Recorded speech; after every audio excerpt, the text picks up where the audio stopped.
Hello, everyone, and welcome to another episode of Spilling the Tea. This time we've got someone that everyone's gonna know. We're here with Achilios. How you doing? Hey, how's it going, man? I'm doing well. It's good to be back doing some Overwatch League content, or Overwatch centric content. It's been a little while for me. Yeah, it's nice to do some stuff in the off season, right? Because it can be like a big drought of a period where you just don't sort of get to do it. Especially as like a caster, because at least as a player you can kind of keep practicing and do that. Sure. But obviously there's only a certain amount of thing you can do as a caster. Yeah, I just kind of sit around watching people solo queue VODs and yelling at my computer screen, getting some casting practice in and whatnot. Yep.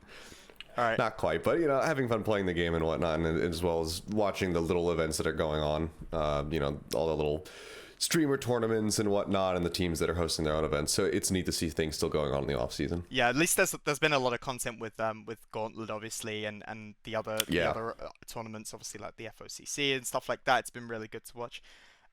Anyway, yeah, I'll just jump straight into some questions. We'll start with some ones from Instagram. John Tuya asks, "What team do you expect to perform much better than previous seasons?" I mean, I think the obvious one is the Dallas Fuel, Yeah, just because of everything that's happened. I think that you have to expect them to do better than they have in previous seasons, because if they somehow don't, then good God, what is going on? Like, it would be catastrophic. So it's got to be the Dallas Fuel, as far as improving. I think that overall, I think that a lot of the teams that haven't had too successful of seasons so far in the from what we've seen in Overwatch League, I think that there's going to be improvement across the board. But I think that if I had to pick one, it has to be the Fuel, just given the insane changes that they've made to the roster, the amount of money that they're laying down to get that lineup together. yeah, and I mean Fuel next season is obviously a super interesting one because like all of these players that have come in and the coaches, the staff that are behind them as well. Everyone they brought in has had some sort of like really good success on like other teams, whether it be Overwatch League, Exactly. Korean contenders. All these guys are like very accomplished, so it's hard to imagine them not being a very good team next year. I mean, obviously time will tell. Cohen123 asks, what are your favorite teams to cast in the Overwatch League? If there's one specifically, or like multiple teams you really enjoy watching, just because their play style, the players on the team, anything. Oh, obviously, there's a lot of shuffling that has gone on since I joined the Overwatch League. So some of the teams that I might be naming might not exist in their previous iterations. Obviously, one of the big ones, of course, would be the original Vancouver Titans. Then the runaway Vancouver Titans.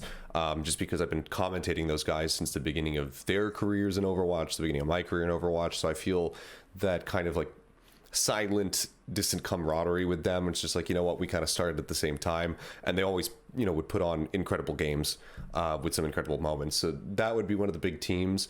And then I have grown, and not even intentionally, obviously I didn't know this question was coming up, but if you could see my shirt, like, I just happen to be wearing a Shanghai Dragons shirt. This is my lounge round shirt.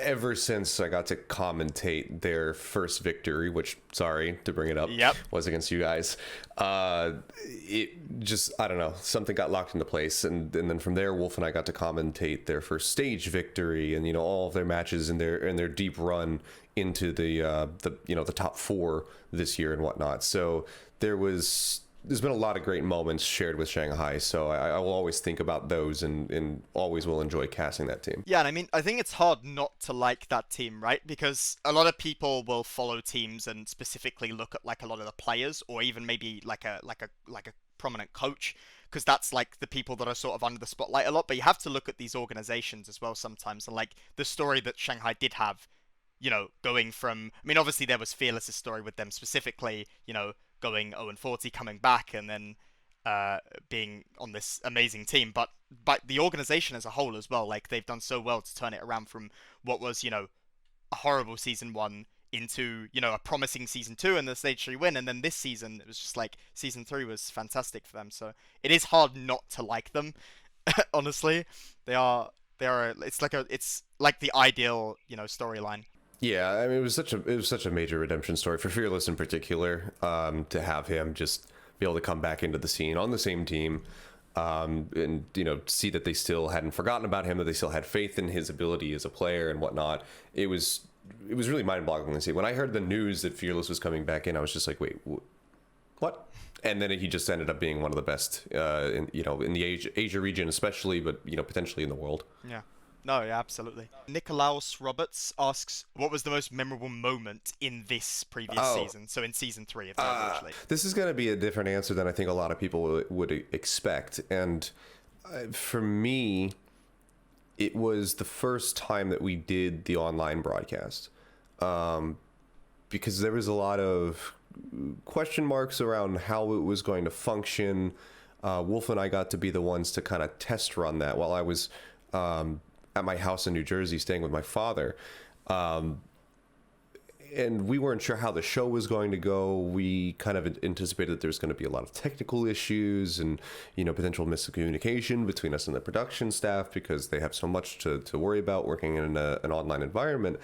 And overall, the show just kind of went smoothly. It was really surprising to see how quickly we were able to put that, take the show online and then still have everything work relatively well. Obviously, there was going to be hiccups, and there were, all the way throughout the start of things being online to the very end of it. But that comes with the territory. So I think that is probably the most memorable moment for me, was doing that show and saying, oh, you know what, like, they actually knocked it out of the park. Like, this could very well work for the rest of the season. It was unfortunate to have to feel that way, because obviously I would love to be doing offline. I would say that my second most memorable moment of the season was getting able to cast in Philadelphia, a city that I went to college in at Temple University and had been to numerous times before, having just lived basically across the bridge in New Jersey. That would be my second moment. But seeing how well the online broadcast came together at the very beginning after such a short turnaround period, I think is probably the biggest one for me. Yeah, it's super interesting that you bring that up specifically as well, because it's something that I've talked about a lot in sort of interviews when people have talked to me about the transition from like online play and the difficulties of it to online play. And obviously as a player, the most memorable moments that you get are usually up on the stage, in front of crowds. Like for example, like the New York crowd this year, playing in front of that. Like I've said many times, that was amazing. But um but then again, like the transition to online play, like I've said it so many times, it was crazy how smooth it was. And after so long of not playing a match, when we were wanting to play, and everyone was like scared that it was going to be horrible when we transitioned to armor, or not horrible, but you know what I mean. Like there was going to be a lot of Less hiccups. than ideal. Yeah, but yeah, it was super smooth, and it was just nice to be able to go back and play those games. BLJ asks, this doesn't have to be, a realistic answer. It could be whatever you want, but who is one player that you would love to see make a comeback? Whether it be in Contenders, the Overwatch League, any sort of pro aspects of Overwatch. So he recently rescinded his retirement announcement. So I think you know kind of where I'm going with this. But the return of Jaehong, I think, would be a wonderful thing to see. WWE-esque almost. Yeah. For somebody to be so legendary, from the very start of the game, and then go through, have a bit of a lackluster performance in the Overwatch League when he was with Dynasty, and then went to the Titans, had all this hype around it, and then didn't really even get an opportunity to even try and deliver on that hype. It feels like a very soured ending to a story that I hope isn't finished yet. So I'm hoping that we see him come back in, and then for him to be able to get some redemption after everything that kind of transpired. Yeah, and I mean, Jaehyung as a player is sort of universally respected by every player, old and new. There is a lot of players that sort of were very well respected early in the game, and sort of kind of disappeared, and then there's the newer players that have come in. But if you ask anyone, like Jaehong is one of like the if not the standout like sort of pro player that everyone can watch and be like, damn, this guy was crazy, And I still think he can. Like like I said, it doesn't have to be realistic, but I think that is a realistic one. Like I think Jaehong can make it still in pro Overwatch, and I think seeing him come back would be like a really, really cool Cinderella tale as well. Fingers crossed. Come back to us, Jaehong. I miss you. Stressy and Depressy asks, what would be your perfect meta, either to play or to cast? But yeah. Yeah, I think I'm just kind of hurting my brain too much trying to invent a meta in my head right now, Yeah. thinking like if I could pick any six combination of characters, Yeah, it's kind of hard to do would be that. perfect. Yeah, I mean, I honestly, to cast, one of my favorites was actually goats. I know that everybody was sick and tired of it, and to a certain degree, I was as well. It went on for too damn long. It's like a raid in World of Warcraft. We're like, man, this raid is really good, but I don't want to be clearing this for a year and a half. Yeah. Can we please get the new expansion? Shout outs to Siege of Orgrimmar, but so Ghost was a little bit like that, but as far as casting it, I really enjoyed it. As somebody who had a background before coming into the Overwatch League and before getting started in Apex and in Overwatch in general, a background in the LCK, for anybody who watched the LCK back in the day especially, you'll know that it was very much like a chess game, and that for sometimes upwards of 25 minutes in a match, you wouldn't get any action. It would be lane swaps. People would be rotating off to try to get towers and whatnot, and you're playing map objectives rather than playing for kills to try to get ahead. So I was used to casting slow pace, methodical style gameplay. Obviously with Overwatch, there's no such thing as slow pace, but Ghost was probably the closest thing that we've ever had to it. But I really like that those micro plays, the amount of cohesion that a team needed to be able to execute on the big combos and whatnot. So that was really fun for me to watch and to commentate. To go balls to the wall and for something that's fun to watch and to commentate, then I think the traditional dive is perfectly fine. Yeah, I mean, dive is always super fun to watch. Not so fun if you're playing it as a support player, but True, very true. Goats was, yeah, like you said, Goats was great. Like, especially as like someone who communicates a lot. There's never like a dull moment in Goats. You always are thinking, what are they going to do next? How are they going to do it? What are you going to do? What ults has everyone got to like sort of, make those plans around? It was always so interesting, and there was always that really satisfying moment when you or your team makes like a really, really good plan. You predict exactly what the opposing team is going to do, and you make a plan perfectly that counters that, and it like pays off completely. That's like probably the most satisfying thing in all of Overwatch as a player, for me at least. Like those moments, and Goats had loads of those because it was constantly these ult fights and like taking, because it was always a mirror matchup, right? So it was all about how you played it. It was exciting to play, but yeah, it did go on for a very long time. Dexter Plays asks, what would you say is the biggest challenge for you when you started casting Overwatch specifically? So I remember the first time that I started casting Overwatch, and it was with, actually, as my color caster, Uber. It was at IEM Gyeonggi here in 2016 in Korea, and I got hired to do that as well as League of Legends at the event. So I was doing double duty. And I remember getting to the main event, going up on the stage and getting ready to cast Overwatch for the first time. I'd done some practice for it, but I didn't really know what to expect. I thought that I was prepared. I went in, and I think map 1 was Eichenwald. And we go through the entire map, and the entire time in my head, I'm thinking, holy shit, you're terrible at this, like... This is it. This is the last time you're ever going to cast Overwatch. This is unreconcilable. No one will hire you. You're so bad at this. Good God, like, please just end it. So that was probably the toughest thing, was getting past that mental block. But obviously I had a series to do, and I just was like, okay, I just gotta swallow it, and I gotta keep going, and let's go into map number 2. And then after, it was so strange, and I've had this.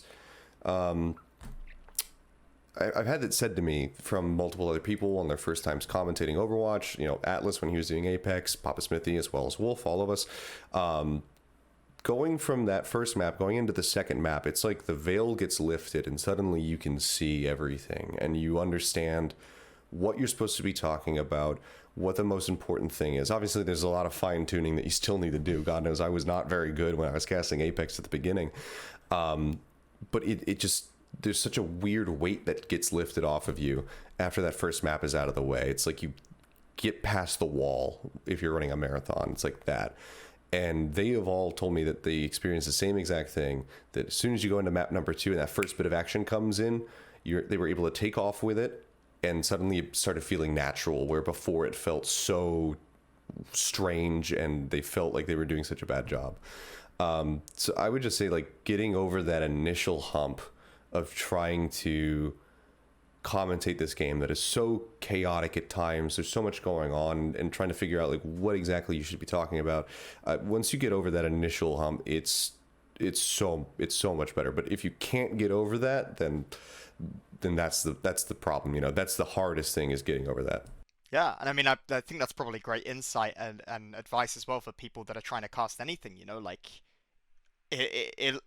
it'll probably feel like the same thing. Like in the beginning, it's going to be hard, and you're going to feel like you're not talking about the right things. But the more you do it, you know, the better you're going to get. So Don't give into the self-doubt. If you think that you did a bad job, listen back to it. You know, record yourself, listen back to it, and then learn from it. Say like, oh, you know what, I could have called this better. Oh, I missed that thing that happened.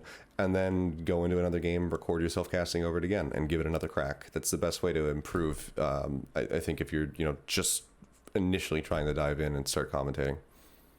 Daring Hardox asks, for any, aspiring casters, what is your best tip for keeping cool while casting? They say in the brief time that they've done it themselves, they've noticed distractions like tech errors, like small things that throw them off their game for a good minute or two. How do you sort of deal with that and make sure to stay focused? So I think that casting is a bit like playing a game, whether you're doing it professionally or you're playing, online. And there are times where things are going to happen, and you're going to want to tilt, and you're going to want to get distracted. You're going to want to freak out about certain things. You're going to want to get upset. But when that happens, to me at least, I notice a significant decline in my commentary. Because your head isn't in the game anymore. Now it's elsewhere. Even if it's a minor little thing, that's maybe 5% of your concentration that is being dragged off somewhere else, and that can show up in your your product, in your commentary. It's I don't meditate. I don't necessarily believe in meditation. I don't think it's for me. I just literally tell myself, like, this is the most important thing. This thing on my screen right now is the most important thing. If there's a tech delay, then it's fine. I'm going to wait. And then when the gameplay comes back up, then that is the most important thing in front of me. And I'm going to keep focusing on that. And I'm going to give it my all to make sure that I do a good job.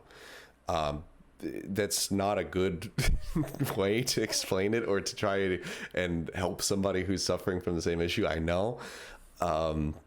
But I don't think there's any kind of catch-all scenario. I think that you have to find your own way to stay focused in on something, and focused in on the broadcast, and not get distracted.